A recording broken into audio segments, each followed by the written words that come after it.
যখন এই শিশুটি জন্ম নিল তখন সে দেখতে ছিল কোনো ৮০ বছরের বৃদ্ধের মতো। জন্মের সাথেই তার মা মারা গেলেন আর বাবা তাকে অভিশপ্ত ভেবে অনাথ আশ্রমের দরজায় ফেলে গেলেন। আশ্রমের মালিকানি যখন তাকে দেখলেন তখনই ডাক্তার ডাকালেন। রিপোর্ট দেখে সবাই অবাক হয়ে গেল।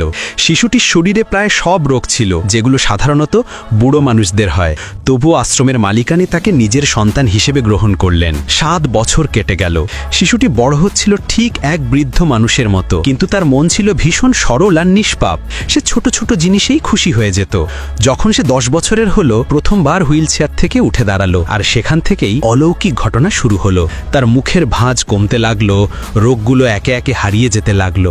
এমন সময় তার জীবনে এলো লিসা, একটি ছোট্ট মেয়ে যে প্রতি সপ্তাহে তার দাদির সঙ্গে বৃদ্ধাশ্রমে আসত। লিসার কাছে টনি কোনো বুড়ো ছিল না, বরং ভিন্ন আর বিশেষ কেউ ছিল। একদিন লিসা টনির মুখ ছুঁতে চেয়েছিল, কিন্তু তার দাদি দেখে ফেললেন আর টনিকে বকাঝকা করলেন। ১২ বছরের টনি পরের দিন কাজ খুঁজতে বের হলো। সেখানে এক ক্যাপ্টেন কাউকে কাজে নিতে চাইছিল। সবাই অস্বীকার করলো, কিন্তু টনি সাহস দেখিয়ে হাত তুলল। ২ বছর পর যখন সে ফিরে এলো তখন সে আরো বেশি তরুণ আর সুদর্শন হয়ে উঠেছিল। এদিকে লিসাও বড় হয়ে সুন্দরী কিশোরীতে পরিণত হয়েছিল।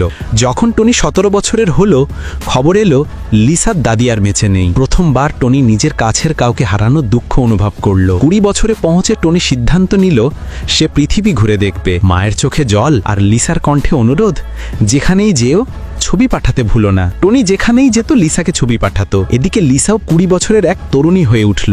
ঠিক তখনই শুরু হলো দ্বিতীয় বিশ্বযুদ্ধ।